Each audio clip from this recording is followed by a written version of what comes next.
So guys আজকে কেন bike ছেড়ে আমি সাইকেল চালাচ্ছি এটার পুরো কাহিনী জানো তো পুরো ভিডিওতে দেখলে বুঝতে পারবে। তো চলো গাইস শুরু করা যাক। So hey guys welcome back to my channel. তো আজকে আমি তোমাদের জন্য ডেলি মতো ব্লগ নিয়ে চলে এসেছি। তো আজকে আমি ডেলি মতো দোকানে চলে যাচ্ছি। তো দোকানের উদ্দেশ্যে রওনা দিচ্ছি বাজারে। তো বাজারে এসেছি ফাইনালি, বাজারে এসে ফাইনালি পৌঁছে গেলাম। তো বাজারে আসার পর একটা টমটম দেখছি দাঁড়িয়ে রয়েছে, আর গাড়িটা কতক্ষণ পরে রওনা দিবে তার জন্য আমি উঠে বসে গেলাম। তো বসার কতক্ষণ পরে দেখি, তো উঠে বসার পরও দেখি এখনো স্টার্ট দিচ্ছে না এই গাড়িটা, কারণ আর একজন প্যাসেঞ্জারের জন্য বসে রয়েছে। তো একজন প্যাসেঞ্জার আসলো, তারপরে সিধা রওনা দিল বিলোনিয়ার উদ্দেশ্যে। বিলোনিয়া ফাইনালি এসে পৌঁছে গেলাম। তো পৌঁছার পর বিলোনিয়া বন করে এসে নেমে আমি দোকানের উদ্দেশ্যে রওনা দিলাম। তো দোকানের উদ্দেশ্যে রওনা দিচ্ছি। এখানে দেখো গাইস, এটা হলো ইএমআই শোরুম, যারা বাইক কিনবে আসতে পারো। আর গাইস তোমাদের জন্য একটা কিন্তু খুশির খবর আছে, যেটা আমি পার্সোনালি ইউজ করি। তো সেটা হলো গাইস, তোমরা যদি কেউ কম প্রাইসের মধ্যে ইয়ারবাডস কিনতে চাও তাহলে তোমরা কিনতে পারবে। আমার ডিসক্রিপশনে আর কমেন্ট বক্সে আছে, তো যাও এখানে লিঙ্কে টিপ দিয়ে আর কম প্রাইসের মধ্যে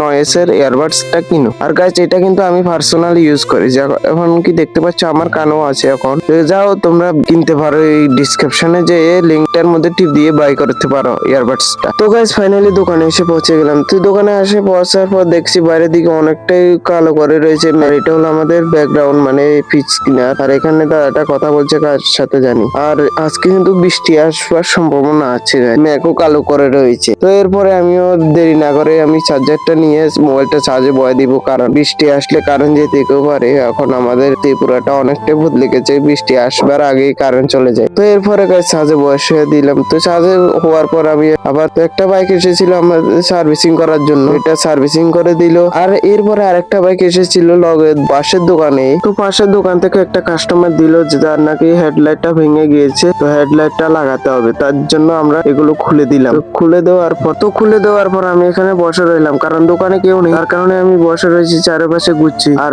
যে দাদাটা আছিল, যে দোকানে কর্মচারীটা ছিল, সেটাও এখন নাই, আরেক জায়গাতে গিয়েছে। আর মালিকও নাই আজকে দোকানে, মালিকও এক জায়গা গিয়েছে। কোনখানে গিয়েছে, কিসের জন্য গিয়েছে, তো এগুলো সব পরে বলবো। পরে তখনই বলবো যখন তোমরা যদি আমার কমেন্টে 1000 কমেন্ট কমপ্লিট করে দাও, তাহলে বলবো কোনখানে গেছে তারা দুজনই। তো তোমরা তাড়াতাড়ি কাজ কমপ্লিট করে দাও 1000, তারপরে বলবো তোমাদেরকে কোনখানে গিয়েছে। তো গাইস বাইকের কিটাকে লাগিয়ে দিলাম কতক্ষণ পরেই। তো লাগার পর আমি সাইকেল নিয়ে একটু ঘুরতে বেরোলাম।